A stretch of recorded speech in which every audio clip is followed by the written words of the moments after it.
Praise the lord. మన ప్రభును రక్షకుని కరుణ సంపన్నుడైన యేసు క్రీస్తు ప్రశస్త నామములో మీ అందరికీ మా హృదయాంతరాలలోంచి శుభములు వందనాలు తెలియజేస్తున్నాం. అందరూ సంతోషం కాదు. ఈ రోజున యేసే జవాబు అనేటువంటి కార్యక్రమం చెప్పబడుతున్నటువంటి మంచి మాట మన యొక్క నరములు, ఎముకలు, మూలుగులను సత్తువుతో నింపబోతూ ఉన్నది. కృంగిన మీ దేహాన్ని దేవుడు బలపరచబోతూ ఉన్నాడు. శక్తివంతమైన ఆయన మాటను మనం వినబోతూ ఉన్నాం. అద్భుతమైనటువంటి ఆయన మాటను మనం కన్నులారా వినబోతూ ఉన్నాం. ఎంతమంది సిద్ధంగా ఉన్నారు? ఈ రోజున సిద్ధపడితే యేసయ్య నీతో మాట్లాడని ఇష్టపడుతూ ఉన్నాడు. ఈ మాట ఎవరు మిస్ కావద్దు ప్రియ దేవుని బిడ్డ. ఈ రోజున ఒక విశేషమైన ప్రత్యేకమైన సందేశం ప్రభు నీతో ముచ్చటించబోతూ ఉన్నారు. ప్రార్థన చేసుకుంటాం అందరం కూడా. సిస్టర్ ప్రసన్న యూట్యూబ్ ఛానల్ తప్పకుండా సబ్స్క్రైబ్ చేసుకోండి. ప్రతిరోజు వచ్చేటువంటి వాక్యాలు మీ సెల్ ఫోన్లో యూట్యూబ్లో చూడవచ్చు. మీరు అనేకులకు పరిచయం చేయండి. అనేకులు ఈ మాట వినడానికి వారందరిని మీరు ఆయత్తపరచండి. ప్రార్థన చేసుకుంటాం తలలో వంచి. లార్డ్ జీసస్, హల్లెలూయా, హల్లెలూయా, హల్లెలూయా. అందరం ఏక మనసుతో నాతో మాట్లాడు ప్రభువా. మనుషుల మాటలు విని విసిగి బేసారిపోయాను తండ్రి. ధైర్యం చెడి ఉన్నాను ప్రభువా. ఏ దిక్కు నాకు సహాయం లేదని అనుకుంటున్నాను ప్రభువా. కానీ నాకు సహాయం చేసే దేవుడవు నీవయ్యా. సహాయం చేసే రక్షకుడవు నీవయ్యా. సహాయం చేసే గొప్ప దేవుడవు నీవని నమ్ముతున్నానయ్యా. యేసయ్యా, నీ సహాయకర మాట నాకు వినిపించండి అయ్యా. నీ అద్భుతమైన సందేశం నాకు వినిపించండి తండ్రి. నీ ఆశ్చర్యకరమైన సందేశం నాకు వినిపించండి తండ్రి. శక్తితో నింపండి అయ్యా. బలముతో, జీవంతో నింపండి ప్రభువా. యేసయ్యా, ఈ ప్రజలు ఎంతమంది మీ సహాయం కొరకు ఎదురు చూస్తున్నారో తండ్రి, అట్టి వారిని సంధించండి, లేవనెత్తండి, బ్రతికించండి ప్రభువా. మీ సహాయక రక్తమును చాపి తండ్రి, right now heal them father, protect them father. స్వస్థపరచని, విడిపించండి, దయచూపి కనికరించమని, సమాధానం దయచేయమని, మీరు ఆశీర్వదించమని, అద్భుతం చేయమని యేసుక్రీస్తు శక్తి కలిగిన నామములు అడిగి వేడుకొంచున్నాము తండ్రి. ఆమేన్, ఆమేన్, ఆమేన్, ఆమేన్. బైబిల్ నుంచి ఒక వాక్యం చదువుకుంటా. దయచేసి అందరూ బైబిల్ తీయండి. యోబు గ్రంథం 4వ అధ్యాయం 6వ వచనం చదువుకుంటాం. నీ భక్తి నీకు ధైర్యం పుట్టింపదా? నీ యథార్థ ప్రవర్తన నీ నిరీక్షణకు ఆధారము కాదా? మరలా చదువుకుందాం ఈ రోజున. నీ భక్తి నీకు ధైర్యం పుట్టింపదా? నీ యథార్థ ప్రవర్తన నీ నిరీక్షణకు ఆధారము కాదా? Praise the Lord. నీ భక్తి నీకు ధైర్యం పుట్టించదా? ఇదొక క్వశ్చన్. భక్తి చేస్తున్నాం, సంఘానికి వెళ్తున్నాం, బైబిల్ చదువుతున్నాం, బట్ నీకు ధైర్యం ఉందా? కష్టం వచ్చినప్పుడు, శ్రమ వచ్చినప్పుడు, బాధ వచ్చినప్పుడు ధైర్యం ఉందా? భయంకరమైనటువంటి ఇరుకైన ప్రదేశాలు వచ్చినప్పుడు ధైర్యం ఉందా? కారు చీకట్లు కమ్ముకున్నప్పుడు ధైర్యం ఉందా? యుద్ధ మేఘాలు కమ్ముకున్నప్పుడు ధైర్యం ఉందా? రోగాల వలయాలు చుట్టుముట్టినప్పుడు ధైర్యం ఉందా? నీవు కృంగిపోయినప్పుడు ధైర్యం ఉందా? కృంగదీసే మనుషుల మాటలు నీ చుట్టూ చెలరేగుతున్నప్పుడు, అగ్ని జ్వాలల వంటి భయంకరమైనటువంటి మాటల తూటాలు చెలరేగుతున్నప్పుడు ధైర్యం ఉందా నీకు?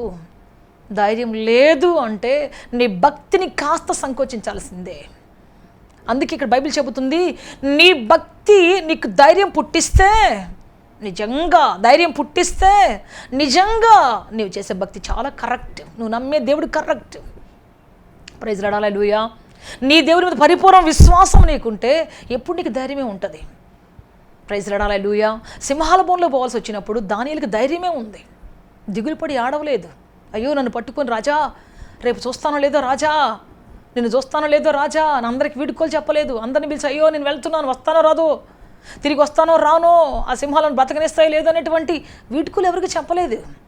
సింహాబోన్లు పడేస్తే సిద్ధపడి వెళ్ళిపోయాడు అంతే. ఇంకా షడ్రక్ మేషక్ అబేద్నెగోలు అగ్నిగుండంలో పడేయాల్సి వచ్చినప్పుడు వాళ్ళు అంతే వెళ్ళిపోయారు అంతే. సో ప్రియ దేవుని బిడ్డ, భక్తి మనకు ధైర్యాన్ని పుట్టించినట్టు ఉంటే మనము ఆరాధిస్తున్నటువంటి ఆ దేవుని సన్నిధిలో మనం స్ట్రాంగ్గా ఉన్నట్టే అర్థం. దేవుడిని అర్థం చేసుకోవాలి, దేవుని శక్తిని అర్థం చేసుకోవాలి. సమస్యను అర్థం చేసుకోవటం కాదు, దేవుడి శక్తిని అర్థం చేసుకోవాలి. రోగాన్ని అర్థం చేసుకోవటం కాదు, రోగాన్ని నుంచి విడిపించే దేవుని శక్తిని అర్థం చేసుకోవాలి. చాలామందికి రోగం అర్థం అవుతుంది, రోగం యొక్క తీవ్రత, క్యాన్సర్ ఎంత వేగంగా వ్యాపిస్తుంది, జ్వరం ఎంత వేగంగా వ్యాపిస్తుంది, బ్రెయిన్ ట్యూమర్ ఎంత భయంకరమైంది, ఇవన్నీ అందరికీ తెలుసు. కానీ వాటిని విడిపించే దేవుడు ఎంత గొప్పోడు, కిడ్నీ లేకపోతే ఎంత భయంకరంగా ఉంటుందో అందరికీ తెలుసు. కానీ కిడ్నీని కొత్తగా సృష్టించే దేవుడు, సృష్టికర్త ఎంత గొప్పోడు, అది తెలియాలి మనకి. అది తెలిసినప్పుడు మన జీవితంలో ధైర్యం ఉంటుంది. మనకి ఏం జరిగిన ధైర్యం ఉంటుంది మన జీవితంలో. ఏం జరిగినా మన జీవితంలో అద్భుతమైనటువంటి ధైర్యం, ఆశ్చర్యకరమైన ధైర్యం మన జీవితంలో ఉంటుంది. ప్రైజ్ లార్డ్, హల్లెలూయా, హల్లెలూయా. అందుకే చెప్తున్న ప్రియ దేవుని బిడ్డ, రోజున నీ భక్తి నీకు ధైర్యాన్ని పుట్టిస్తుందా లేదా? నీ భక్తి నువ్వు ధైర్యంగా ఉండేటట్టుగా చేస్తుందా లేదా? ఇది చాలా ప్రాముఖ్యమైన విషయం. అందుకే మనం ధైర్యంగా ఉన్నామో లేదో చూసుకోవాలి. ఈ రోజున పరిస్థితులు తారుమారు అయిపోయినప్పుడు, అన్నీ బాగున్నప్పుడు అందరూ ధైర్యంగానే ఉంటారు. ఈరోజు మీకు కనాను స్త్రీ జీవితం నుంచి ఒక విషయాన్ని చెప్పాలని ఆశపడుతున్నాను. చూద్దాం. కనాను స్త్రీ గురించి మనం ఈరోజు ఒక సరికొత్త విషయాన్ని మనం నేర్చుకుందాం. మత్తయి సువార్త 15:21 నుంచి చదువుకుంటాం. యేసు అక్కడి నుండి బయలుదేరి తూరు సీదోన్ల ప్రాంతమునకు వెళ్ళగా, ఇదిగో ఆ ప్రాంతముల నుండి కనాను స్త్రీ ఒకతే వచ్చి, ప్రభువా, దావీదు కుమారుడా, నన్ను కరుణింపుము, నా కుమార్తె దయ్యము పట్టి బహు బాధపడుతుని కేకలు వేసాను. అందుకు ఆయన ఆమెతో ఒక్క మాట అయినను చెప్పలేదు. అప్పుడు ఆయన శిష్యులు వచ్చి, ఈమె మన వెంబడి వచ్చి కేకలు వేయుచున్నది గనుక ఈమెను పంపివేయుమని ఆయనను వేడుకొనగా. 24 వచనం చదువుకుంటాం. ఆయన ఇశ్రాయేలు ఇంటి వారై నశించిన గొర్రెల యొద్దకే గాని మరి ఎవని యొద్దకు నేను పంపబడలేదనెను. 25 వచనం చదువుకుంటాం. అయినను ఆమె వచ్చి ఆయనకు మ్రొక్కి, ప్రభువా, నాకు సహాయము చేయమని అడిగెను. ప్రైజ్ లార్డ్, హల్లెలూయా. సో ప్రియ దేవుని బట్టి 25 వచనం మనం చదివితే ఇక్కడ అయినను దేవుడు సహాయం చేయనని చెప్పేశాడు. నీకు కాదు నేను సహాయం చేయలేను అని చెప్పేశాడు. నీకు సహాయం చెయ్యలేను, అందుకోసం నేను రాలేదు అసలు అన్నాడు. చెప్పండి ఎలా ఉంటుంది? దేవుడే మనం తృణీకరిస్తే, దేవుడే మనకు సహాయం చేయనని చెప్తే, దేవుడే నా వద్ద లేదు అని చెబితే ఏం చేయగలం మన జీవితంలో? ఒక రోజున హిజ్కియాకి ఒక వార్త వచ్చింది.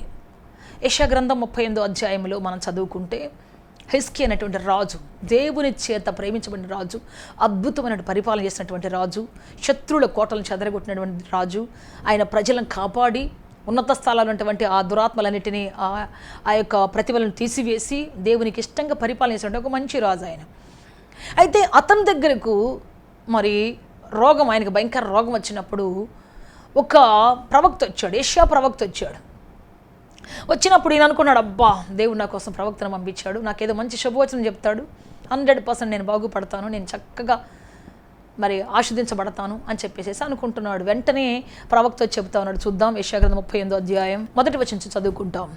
ఆ దినంలో హిజ్కియాకు మరణకరమైన రోగము కలుగగా ప్రవక్తయు ఆమోజు కుమారుడైన యెషయా అతని యొద్దకు వచ్చి, నీవు మరణమవుచున్నావు, బ్రతుకవు గనుక నీవు నీ ఇల్లు చక్కబెట్టుకునమని యెహోవా సెలవిచ్చున్నాడని చెప్పగా. చెప్పండి, ప్రవక్త వచ్చి ఏదైనా వార్త చెప్పాడంటే అది 100% జరుగుతుంది. ఇంకా దానికి 99.99 కూడా లేదు. దేవుడే ఇక నీకు బ్రతికే అవకాశం లేదు, ఇక నీ ఇల్లు చక్కబెట్టుకో, నువ్వు మరణం అవుతున్నావు, చాలా దగ్గరగా ఉన్నావు మరణానికి అని చెప్పేసి తాకీదు రాసి సంతకం పెట్టి మరీ పంపించాడు దేవుడు. ఇప్పుడు ఎక్కడికి వెళ్తాడు ఆయన? ఏ వైద్యుడి దగ్గరికి వెళ్తాడు? దేవుడే మరి చచ్చిపోతున్నాం అని చెప్పినప్పుడు ఎవరు బతికించగలరు? దేవుడే ఇక నీకు లైఫ్ లేదన్నప్పుడు ఇంకెక్కడ వెళ్ళి మన లైఫ్ని కాపాడుకోగలం? దేవుడే కొన్నిసార్లు మన జీవితంలో ఇటువంటి పరిణామం తీసుకొస్తే ఎక్కడికి వెళ్ళగలం? Where can we go? ఇంకా వేరే ప్రదేశం ఎక్కడుంది మన జీవితంలో? వేరే ఎవరి దగ్గరికి వెళ్ళి మనం కాపాడుకోగలం? దేవుడే క్లోజ్ చేస్తే ఎవరు మూయగలరు? దేవుడే తెరిస్తే ఎవరు దాన్ని మూయగలరు? ప్రతి దేవుని బిడ్డ, దేవుడు తెరిస్తే ఎవరు మూయలేరు కదా. మరి ఇటువంటి పరిస్థితుల్లో ఎక్కడికి వెళ్ళగలం? ఏం చేయగలం? కానీ మనకు ఒక అవకాశం ఉంది. ఎప్పుడో తెలుసా? చూద్దాం. మనం ఇక్కడ హిజ్కియా ఏం చేసాడో మనం ఇక్కడ చూద్దాం. యెషయా గ్రంథం 38వ అధ్యాయం 2వ వచనం చదువుతాం. అతడు తన ముఖమును గోడ తట్టు తిప్పుకొని, యెహోవా, యథార్థ హృదయుడునై సత్యముతో నీ సన్నిధిని నేను ఎట్లు నడుచుకొంటినో, నీ దృష్టికి అనుకూలముగా సమస్తము నేను ఎట్లు జరిగించితినో కృపతో జ్ఞాపకము చేసుకొనుమని హిజ్కియా కన్నీళ్లు విడుచుచు యెహోవాకు ప్రార్థింపగా. ప్రైజ్ లార్డ్, హల్లెలూయా. ఏ దేవుడు లేదన్నాడో, ఇక ఏ దేవుడు బ్రతకమని చెప్పి మరణశాసనం పంపించాడో, ఏ దేవుడు ఇక నీ ఇల్లు చక్కబెట్టుకో అని చెప్పాడో, ఇక నీకు జీవించే దినములు లేవని చెప్పాడో, ఆయన తట్టే తిరిగాడు. మళ్ళీ ఎక్కడికి వెళ్తాడు? ఇంకా అక్కడే ఉన్న చోటనే కూర్చొని గోడ తట్టు తిరిగి కన్నీటితో ప్రార్థన చేస్తున్నాడు. ఏమనంటే, ప్రభువా, ప్రభువా, యథార్థ హృదయుడునై నీ సన్నిధిలో నేను ఎలా నడుచుకున్నాను ఒక్కసారి జ్ఞాపకం చేసుకోయ్యా అని కన్నీళ్ళు విడిచి ప్రార్థన చేశాడంట. కరుణించయ్యా, కనికరంతో జ్ఞాపకం చేసుకో అన్నాడు. ఆయన కనికరాలు ఆయన తీర్పుల కంటే గొప్పవి. ప్రైజ్ లార్డ్, హల్లెలూయా, హల్లెలూయా, హల్లెలూయా. దేవుని తీర్పును రద్దు చేసేది ఏమన్నా ఉందా అంటే ఆయన కనికరమే. దేవుని తీర్పును రద్దు చేసేది ఏమైనా ఉందా? మరణశాస్త్రాన్ని కొట్టివేసేదంటే ఆయన కృపయే. అంతకు మించి ఇంకేమీ లేదు మన జీవితంలో. జడ్జిమెంట్ మనకు అయిపోయింది అంటే ఇంకా మనకు లైఫ్ అయిపోయిందని కాదు, తీర్పు అయిపోయిందని కాదు, ఉంది. నెక్స్ట్ మనం అప్పీల్ చేసుకోవడానికి ఇంకో కోర్టు ఉన్నట్టుగా హైకోర్టులో అయిపోయిందంటే సుప్రీంకోర్టులో అయిపోయిందంటే ఇక లేదు మరి. కానీ ఇక్కడ దేవుని దగ్గర ఏముంటుందంటే కనికరం అనేటువంటి ఒక కోర్టు ఉంది, కృప అనే ఒక కోర్టు ఉంది, దయ అనే ఒక కోర్టు ఉంది, వాత్సల్యం అనే ఒక కోర్టు ఉంది ఆయన దగ్గర. ఇక్కడ మొత్తం ఫినిష్ అయిపోతే హైకోర్టులో మనకు సుప్రీం లెవెల్ ఎక్కడి నుంచి సహాయం వస్తుందంటే ఆయన కృప దగ్గర నుంచి వస్తుంది, ఆయన దయ దగ్గర నుంచి వస్తుంది. ప్రైజ్ హల్లెలూయా హల్లెలూయా హల్లెలూయా. మన క్రియలను బట్టి లేకపోతే మన స్థితిగతులను బట్టి మనం అయిపోతున్నటువంటి వాళ్ళం. కానీ కృప కృప కృప యేసయ్య కృప అని మనం పిలుస్తున్నప్పుడు, అయ్యా నీ దయ అయ్యా, నీ కరుణ అయ్యా, నీ కృప నన్ను ఆదుకోవాలయ్యా అని మనం కృప చాటుకు వచ్చినప్పుడు, కృప అనే సుప్రీంకోర్టులోకి వచ్చినప్పుడు మనకు ఖచ్చితమైన విడుదల దొరుకుతున్నది. ప్రైజ్ హల్లెలూయా హల్లెలూయా. చాలాసార్లు మనం అనుకుంటే దేవుడే నాకు పనిష్మెంట్ వేసాడు, ఇక నాకు ఏమి లేదు, ఇక నేను అయిపోతున్నాను, నా జీవితం అయిపోయిందని మనం కృంగిపోతాం చాలాసార్లు. కానీ ప్రియ దేవుని బిడ్డ, అద్భుతమైనటువంటి వార్త ఏంటి అంటే ఆయన కృప మనల్ని విడిపించబోతున్నది, ఆయన కృప ఆయన శాసనాన్నే మార్చబోతున్నది, ఆయన దయ ఆయన కారుణ్యము ఆయన రాసినటువంటి శాసనాన్ని కొట్టివేయబోతూ ఉన్నది. ఇప్పుడు ఏం జరుగుతుందో చూద్దాం. మనం యెషయా గ్రంథం 38వ అధ్యాయంలో 4వ వచనం చదువుకుంటాం.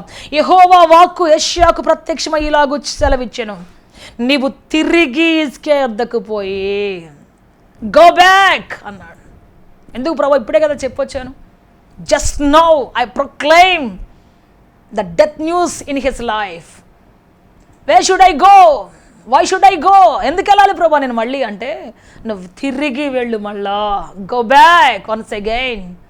ఎందుకు ప్రభు అంటే, you have to proclaim with the same mouth of you the good news, the long life of 15 years. You go and proclaim. 15 సంవత్సరాల ఆయుష్ ఇస్తున్నానని ఇదే నోటితో మళ్ళీ చెప్పుపో అన్నాడు. ప్రైజ్ హల్లెలూయా హల్లెలూయా హల్లెలూయా. హిజ్కియా కన్నీళ్ళు, ఆ రోదన, హృదయ వేదన, ఎందుకంటే అతనికి తెలుసు ఎక్కడ అతనికి ఆయుష్ దొరుకుద్దో, ఆయుష్ ఎక్కడ దొరుకుద్దో ఆయనకి మాత్రమే తెలుసు. ఆయుష్ ఇవ్వగల శక్తి ఎవరికి ఉందో ఆయనకు మాత్రమే తెలుసు. ఆయుష్ ఇవ్వగలిగే ప్రభావం ఎక్కడుందో హిజ్కియాకు బాగా తెలుసు. అందుకే కన్నీటితో ప్రార్థన చేస్తున్నాడు, దుఃఖముతో అతని గుండెలు పగిలిపెట్టుకు ప్రార్థన చేస్తూ ఉంటే ఆయన కన్నీళ్లు, కారుస్తున్న కన్నీళ్లు మరణ శాసనమే పడిపోయి అంతా తుడిచివేయబడింది. ప్రైజ్ హల్లెలూయా హల్లెలూయా. మన యొక్క కష్టాలు, కడగండ్లు, మన యొక్క పాపాన్ని బట్టు, అతిక్రమాన్ని బట్టు, తెలిసి తెలియక చేసిన పాపాన్ని బట్టు పనిష్మెంట్ వచ్చినప్పుడు ఎక్కడికి వెళ్ళాలి? మంత్రగాళ్ళ దగ్గరకు కాదు. ఎక్కడికి వెళ్ళాలి? లోకల దగ్గరకు కాదు.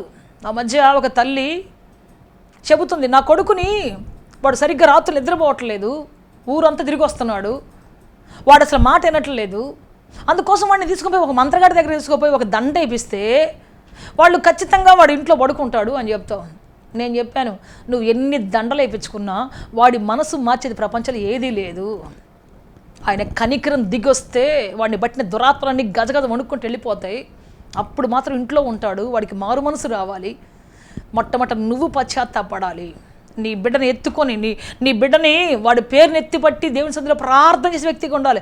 సింపుల్గా విడుదల పొందావు, నువ్వు పరిగెత్తుతున్నావేమో, సింపుల్గా అదే అక్కడికి వెళ్ళి ఒక 10,000 ఖర్చు పెడితే, ఇక్కడికి వెళ్ళి ఒక 10,000 ఖర్చు పెడితే పోయినాయి, బాగుపడతారు అనుకుంటున్నాయేమో. నెవర్. క్షేమం అనేది ఎవ్వరు ఇవ్వలేరు. సమాధానం ఎవరి దగ్గర లేదు ఇవ్వటానికి. జ్ఞానం ఎవరి దగ్గర లేదు ఇవ్వటానికి. నువ్వు నది దగ్గర పోయి అడిగినా, సూర్యుడి దగ్గరికి పోయినా, చంద్రుడి దగ్గర పోయి అడిగినా, లోకంలో ఏ చెట్టు దగ్గరికి వెళ్ళినా, ఏ పుట్ట దగ్గరికి వెళ్ళినా, నాకు జ్ఞానం ఇవ్వు, నాకు ఆయుష్ ఇవ్వు, నాకు ఆరోగ్యం అంటే ఇస్తారా? నెవర్. దేవుడి దగ్గర నుంచి మాత్రమే సమాధానం కలుగుతుంది. మనసు మార్చేది ఆయన మాత్రమే, హృదయాన్ని మార్చేది ఆయన మాత్రమే. ప్రైజ్ హల్లెలూయా హల్లెలూయా. సో మరి ఈయన ఏ మంత్రగాడి దగ్గరికి వెళ్ళలేదు, ఏ లోకంలో ఏ డాక్టర్ దగ్గరికి వెళ్ళలేదు. ఒకటే అన్నాడు, ప్రభువా యథార్థ హృదయుడిని ఎలా నడుచుకున్నాను ఒక్కసారి గుర్తు చేసుకో, నీ కృప చొప్పున జ్ఞాపకం చేసుకో, నీ కనికరం చొప్పున జ్ఞాపకం చేసుకున్నాడు. కనికరం, ఆ సుప్రీంకోర్టు లెవెల్ ఉన్నటువంటి ఆ తీర్పు ఎట్లా వచ్చిందంటే మరలా 15 సంవత్సరాల ఆయుష్ పెరిగించినట్టుగా వచ్చేసింది. ప్రైజ్ హల్లెలూయా హల్లెలూయా హల్లెలూయా. ఎస్ ప్రియ దేవుని బిడ్డ, హిజ్కియాకు తెలుసు ఎక్కడ ప్రార్థన చేయాలో, ఎక్కడ ఆయుష్ దొరుకుతుందో, ఎక్కడ ఆరోగ్యం దొరుకుతుందో, ఎక్కడ ఆయన కృప దొరుకుతుందో తెలుసు. కన్నీటి ప్రార్థన. తెలుసో తెలియకేదో మిస్టేక్ చేసాం మన జీవితంలో. ఎక్కడికి వెళ్ళాలి నువ్వు అంటే తప్పించుకొని పోవడం కాదు. నువ్వు ఎక్కడికి వెళ్ళగలవు? దావీదు అదే మాట అంటాడు, ప్రభువా నేను ఎక్కడికి వెళ్ళగలను? ఆకాశంకి ఎక్కితే అక్కడున్నావు, వేకు రెక్కలు కట్టుకుని భూ దిగ్గంతాలు బ్రతకాలనుకుంటే అక్కడ ఉన్నావు, నీళ్ళలోకి దిగితే అక్కడ ఉన్నావు, ఎక్కడ నీ చెయ్యి నన్ను అన్ని చోట్ల పట్టుకుంటుందే, నేను ఎక్కడ తప్పించుకొని పోగలను? నువ్వు అన్ని చోట్ల పోలీసులు కన్నా తప్పించుకొని బ్రతకొచ్చు, కానీ నిన్ను ఎక్కడ తప్పించుకొని బ్రతకగలనయ్యా? అందుకే నీకే సరెండర్ అయిపోతున్నాను. నా జీవితం నీ చేతులను పడును గాక, నువ్వే నన్ను అలుపుదువు గాక, నీవే నన్ను బాగు చేస్తువు గాక. ఆయన చేతిలో పడిపోలేక అంతే, ప్రభువా నువ్వేం చేసుకుంటావు నీ ఇష్టం ప్రభువా, ఇదిగో నా జీవితం ప్రభువా. హిజ్కియా అలాగే ప్రార్థన చేశాడు, ప్రభువా కనికరంతో గుర్తు చేసుకోయ్యా, నన్ను ఒక్కసారి కృపతో గుర్తు చేసుకోయ్యా అని చెప్పినప్పుడు వెంటనే తీర్పు మారిపోయింది. కనికర వర్షం కురిసింది అతని మీద. ప్రియ దేవుని బిడ్డ, అందుకే మనకు ఎక్కడి నుంచి కనికరం వస్తుంది? దేవుడే కాదన్నప్పుడు ఎక్కడి నుంచి వస్తుంది? దేవుడి దగ్గర నుంచే వస్తుంది. దేవుడే ఒక జడ్జి కొని తీర్పు తీర్చినప్పుడు, ఒక న్యాయాధిపతి కొని తీర్పు తీర్చినప్పుడు మనకి ఎక్కడ దొరుకుద్ది అంటే ఆయన కనికరం దగ్గర దొరుకుతుంది, ఆయన కృప దగ్గర దొరుకుతుంది, ఆయన దయ దగ్గర దొరుకుతుంది. అందుకే చెప్పాలి, నీ కృపతో నన్ను జ్ఞాపకం చేసుకోయ్యా, నీ దయతో నన్ను జ్ఞాపకం చేసుకోయ్యా. అయ్యా తెలుసో తెలియక నేను మిస్టేక్ చేశానయ్యా, నా జీవితంలో ఒక్కసారి గుర్తు చేసుకో. తప్పిపోయిన కుమారుడు తెలిసి తెలిసి పాపం చేశాడు కదా, తెలిసి తెలిసి పాపం చేశాడు, తండ్రిని అవమానపరిచాడు, తండ్రిని దుఃఖపెట్టాడు, తండ్రిని బాధ పెట్టాడు, తండ్రి యొక్క మానాన్ని తీసివేశాడు, అందరి ముందు చాలా భయంకర ప్రవర్తించి వెళ్ళిపోయాడు, డబ్బు తీసుకుని వెళ్ళిపోయాడు కదా. ఇక తర్వాత అతను వెళ్ళిన తర్వాత అక్కడ అతనికి భయంకరంగా కరువు ఎదురైంది. వ్యాపారం సాగినట్టు సాగింది, ఫ్రెండ్స్ అంతా బాగా కోఆపరేట్ చేసినట్టు చేశారు, కానీ చివరికి అందరూ విడిచిపెట్టి వెళ్ళిపోయారు. చివరికి పందులు తినే పొట్టి దగ్గరికి వచ్చేసి అక్కడ బుద్ధి వచ్చిన వాడ ఏడుస్తూ అప్పుడు మళ్ళీ తండ్రిని గుర్తు చేసుకుంటున్నాడు. ప్రైజ్ లార్డ్, హల్లెలూయా హల్లెలూయా. తండ్రికి విరుద్ధంగా పాపం చేశాడు, ఇప్పుడు ఎక్కడికి వెళ్ళాలి? మళ్ళీ తండ్రి దగ్గరికి వెళ్ళాలి. ఎక్కడ దానికి నెమ్మది దొరుకుతుంది? ఎక్కడ సమాధానం దొరుకుద్ది? అక్కడికి అతనికి ఎక్కడ సమాధానం దొరుకుద్ది? అతనికి ఎక్కడ నెమ్మది దొరుకుద్ది? తిరిగి తండ్రి ఇంటి దగ్గరికి వెళ్ళాల్సిందే. వెంటనే తండ్రిని గుర్తు చేసుకున్నాడు, అయ్యో నా తండ్రి ఇంట్లో ఎంతమందికి నివాస స్థలాలు, ఎంతమంది సమృద్ధిగా భోజనం చేస్తున్నారు, అయ్యో నేను ఎందుకు ఇలా అయిపోయాను, నేను తిరిగి నా తండ్రి ఇంటికి వెళ్తాను, ఆయన పాదాలు పట్టుకుంటాను, నేను పశ్చాత్తాపడతాను. తండ్రి నేను నీ ఇంట్లో ఉండటానికి, ఒక కుమారుడు ఉండటానికి అర్హుని కాదయ్యా, ఒక పనివాడిగా వెట్టి చాకిరి చేస్తానయ్యా నీకోసం అని చెప్పి నేను ఆయన సన్నిధిలో ఉంటానని చెప్పేసి తగ్గించుకొని వెళ్ళాడు. తన దేవుడు ఏం చేశాడు? తండ్రి ఏం చేశాడు? అంత దూరంలో చూడగానే పరిగెత్తుకుంటూ వెళ్ళిపోయి వాడి మెడ మీద పడి ముద్దు పెట్టుకొని వాడిని మాట్లాడనివ్వట్లేదు. అసలు మా అమ్మను పిలుస్తున్నాడు, కృబిని తోట సిద్ధపరుస్తున్నాడు, వస్త్రాలు సిద్ధపరుస్తున్నాడు. ఆయన త్రోసివేసే దేవుడు కాదు, తృణీకరించే దేవుడు కాదు. ఎస్ ప్రియ దేవుని బిడ్డ, ఆయన జడ్జిగా ఉన్నాడు, ఎట్ ద సేమ్ టైం ఆయన ఒక తండ్రిగా, కనికరించే తండ్రిగా ఉన్నాడు, జడ్జిగా తీర్పు తీర్చేవాడిగా ఉన్నాడు, ఎట్ ద సేమ్ టైం ఆయన కనికరించి విడిపించేవాడిగా మనకు ఉన్నాడు.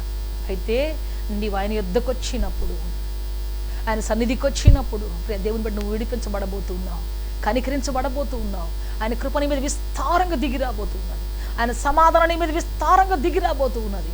ప్రైజ్ లార్డ్, హల్లెలూయా. ఆయన దగ్గరికి వచ్చి కనికరం పొందకుండా వెళ్ళిపోయిన ఒక్కళ్ళు కూడా లేరు. ఆయన దగ్గరికి వచ్చి కనికరం పొందకుండా విడిచిపెట్టే వాళ్ళు ఒక్కళ్ళు కూడా లేరు. నిశ్చయంగా దేవుడు కనికర సంపన్నుడై ఉన్నాడు. మరలా మరలా జాలిపడుట ఎందుకు సంతోషించే దేవుడై ఉన్నాడు. మరలా మరలా మన ఎందుకు జాలిపడటానికి ఇష్టపడుతున్న దేవుడై ఉన్నాడు ఆయన. హల్లెలూయా, స్తోత్రం, హల్లెలూయా. దేవుని కాళ్ళు గట్టిగా పట్టుకో ప్రియ దేవుని బిడ్డ, అక్కడే దొరుకుతుంది నీకు విశ్రాంతి, అక్కడే దొరుకుతుంది నీకు మార్గం, అక్కడే దొరుకుతుంది నీకు ఆదరణ, అక్కడే దొరుకుతుంది నీకు విశ్రాంతి, అక్కడే దొరుకుతుంది నీకు సరైనటువంటి గమ్యం. ప్రైజ్ లార్డ్, హల్లెలూయా హల్లెలూయా. అందుకే ప్రియ దేవుని బిడ్డ, స్థిరమైనటువంటి భక్తి నీలో ఉందా లేదా? సెకండ్ ఆప్షన్ ఉందా నీ జీవితంలో? రెండో మార్గం ఏమైనా ఉందా? దేవుడు చేయలేదు కాబట్టి ఇంకో మార్గంలో వెళ్ళిపోదాంలే, దేవుడు చేయలేదు కాబట్టి ఇంకో మార్గం చూసుకుందాంలే. మళ్ళీ నేను యోసేపు గురించి చెప్తున్నాను. ఒకవేళ యోసేపు దేవుడు నన్ను ఏం చేశాడు, బానిసగా తీసుకొచ్చి పెట్టాడు ఇక్కడ, ఆయన ఎంతకీ సహాయం చేసేటట్టు లేడు, ఇప్పుడు ఏమో మంచి ఆఫర్ ఇస్తుంది కదా ఇటు వెళ్ళిపోదాంలే అనుకోని సెకండ్ ఆప్షన్ కానీ పెట్టుకొని ఉంటే, ఆయన తన ఆశీర్వాదానికి స్ట్రైట్ వే కాకుండా డొంకతిరుడు మార్గాన్ని కానీ పెట్టుకొని ఉండుంటే కొంతకాలం ఆశీర్వాదం ఉన్నట్టే ఉండేది, కానీ ఆ తర్వాత అధపాతాళం ఉండేది. చాలామంది జీవితాల్లో ఇదే, కొంతమంది జీవితాలు అలాగే స్ట్రైట్ వేలో కాకుండా పక్కదారులోంచి ఆశీర్వాదం పొందాలని చూస్తూ ఉంటారు. కష్టపడకుండా ప్రయాసపడే మార్గాన్ని విడిచిపెట్టి లోకంలో అనవసర మార్గాలు వెళుతూ ఉంటారు. వాళ్ళ జీవితం అగమ్య గోచరంగా ఉంటుంది, కన్నీటి పర్యంతం అయిపోతుంది. కష్టపడి ప్రయాసపడి నేర్చుకుంటూ చెక్కబడుతూ దేవుని చేతులు ఉంటూ ఉండేటువంటి వాళ్ళు కొంతకాలం చెక్కబడతారు, కొంతకాలం ప్రయాసపడతారు, కొంతకాలం బాధపడతారు, కొంతకాలానికి ఆ తర్వాత చూస్తే ఎక్కలేని తగిన కొండ మీద కూర్చుంటారు. ప్రైజ్ లార్డ్, హల్లెలూయా హల్లెలూయా. అందుకే చెప్తున్న ప్రియ దేవుని బిడ్డ, రెండవ ఆప్షన్ నీ జీవితంలో ఏది ఉందో దేవుడు పరీక్షిస్తున్నాడు. ఈ కనాను స్త్రీ జీవితంలో దేవుడు నేను నీకు సహాయం చెయ్యనమ్మా, నేను గొర్రెల దగ్గరికి వచ్చాను, ఇజ్రాయేల్ అనేటువంటి ఏర్పరచబడిన గొర్రెల దగ్గరికి వచ్చాను, నీ దగ్గరికి రాలేదు అని అంటే, రాలేదా? నిన్ను ఎత్తుకుంటే ఎంత దూరం వచ్చాను కదయ్యా నేను, నువ్వేదో సహాయం చేస్తాను వచ్చాను కదయ్యా నేను, నువ్వు కాదా? నువ్వు కాకపోతే నాకేం, నేనెందుకు అయ్యి ఇక్కడ ఉండటం అని చెప్పేసి వెళ్ళిపోతుందేమో. సెకండ్ ఆప్షన్ ఏమైనా ఉందా? ఇంకో దగ్గరికి వెళ్తాను నేను, ఇంకో చోటకి వెళ్తాను నేను, ఇంకో దగ్గరికి వెళ్ళిపోతాను నేను, చూశాను నువ్వు చేస్తావేమో, ఇప్పుడు దాకా అవమానపడ్డాను, నిందపడ్డాను, చూస్తావేమో అనుకున్నాను, చూడలేదు, ఇంకా నాకేముంది ఇక్కడ, నేను ఎందుకు ఉండాలి ఇక్కడ, వెళ్ళిపోతాను నేను ఇంకా అని చెప్పేసి ఒకవేళ వెళ్ళిపోయి ఉంటే ఇంత గొప్ప విశ్వాస వీరులుగా మారేది కాదు. అవునా కాదా? వ్యతిరేకతలు వచ్చినాయి, ప్రజల దగ్గర నుంచి వ్యతిరేకత వచ్చింది, శిష్యుల దగ్గర నుంచి వ్యతిరేకత వచ్చింది. ఆయన మౌనంగా ఉన్నాడు, ఏం మాట్లాడలేదు. ఒకసారి మాట్లాడితే నేను నీకు సహాయం చేసే పరిస్థితి కాదు, నేను నీకు దేవుణ్ణి కాదు, నీకు సహాయం చేయటం నా వల్ల కాదు అన్నట్టుగా చెప్పేస్తే, కాదా నువ్వే చెప్పు నీ నోటితో, ఇంకేముందో నాకు, నేను వెళ్ళిపోతానని చెప్పేసి వెళ్ళిపోయి ఉంటే ఈరోజు ఎంత గొప్ప విశ్వాసాన్ని మనం చూసేవాళ్ళం కాదు. ప్రియ దేవుని బిడ్డ, కానీ ఆమె వెళ్ళలేదు, అక్కడే మోకరించింది. 25వ వచనం చూస్తే ఆమె అక్కడే మోకరించి ప్రభువా అని కాళ్ళు పట్టుకుంది, మోకరించింది, ప్రణమిల్లింది. చదువుదాం, అన్నమాట చదువుదాం. మత్తయి 15వ అధ్యాయం 25వ వచనం చదువుకుంటాం. అయినను ఆమె వచ్చి ఆయనకు మ్రొక్కి, ప్రభువా నాకు సహాయము చేయమని అడిగేనో. ప్రైజ్ లార్డ్, హల్లెలూయా. ప్రభువా సహాయము చేయమని అక్కడే మ్రొక్కిందంట. అంటే నువ్వు తప్ప నాకు ప్రభు ఎవరు లేరు, నువ్వు తప్ప నాకు సహాయం చేసే వాళ్ళు ఎవరు లేరు, నువ్వు తప్ప నన్ను ఆదరించే వాళ్ళు ఒక్కరు కూడా లేరు, నాకు సెకండ్ ఆప్షనే లేదు. నువ్వు కాదంటే నేను విడిచిపెట్టిపోతాను అనుకుంటున్నావా? నువ్వు వద్దంటే తలదిప్పుకొని పోతాను అనుకుంటున్నావా? నువ్వు కాదు అంటే ఎందుకు ప్రభు నేను క్వశ్చన్ చేసి ఇక్కడే ఉంటాను, నేను ఇంకో దారి పట్టుకొని వెళ్తాను అనుకున్నావా? నెవ్వర్. నా ప్రభువు నీవే, నా సహాయము నీవే, నాకు సహాయం నువ్వు తప్ప ఎవరు లేరు, నీ దగ్గర నుంచి తప్ప నేను ఎవరి దగ్గర పొందుకోలేనయ్యా, నాకు సహాయం నీవేనయ్యా అని చెప్పేసి ఆయన కాళ్ళు పట్టుకొని కూర్చుంది అక్కడ. ప్రైజ్ లార్డ్, హల్లెలూయా, హల్లెలూయా. ఎస్ ప్రియ దేవుని బిడ్డ, అనేక సార్లు మనకు దేవుని దగ్గర నుంచి నో అనే శబ్దం వస్తుందేమో, నో అనే కొన్నిసార్లు ఆ శబ్దం వినపడుతుంది మన జీవితంలో. కానీ ఒకటే మన యొక్క ఆధారం ఏంటి అంటే ఆయన పాదాలే మనకు ఆధారం. దేవుడు మనం చూస్తున్నాడు, సెకండ్ ఆప్షన్లో ఉన్నారా లేదా, సెకండ్ ఆప్షన్ కలిగి ఉన్నారా లేదా, నేను కాకపోతే ఇంకొకరు ఉన్నారా? హృదయాన్ని పరీక్షిస్తున్నాడు దేవుడు, భక్తిని పరీక్షిస్తున్నాడు దేవుడు, యథార్థతను పరీక్షిస్తున్నాడు దేవుడు, మన జీవితంలో ఉన్నటువంటి యథార్థతను ఆయన పరీక్షిస్తున్నాడు.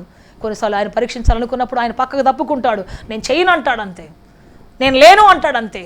అప్పుడు నువ్వేం చేస్తావు? నీ రియాక్షన్ చూస్తున్నాడు ఆయన.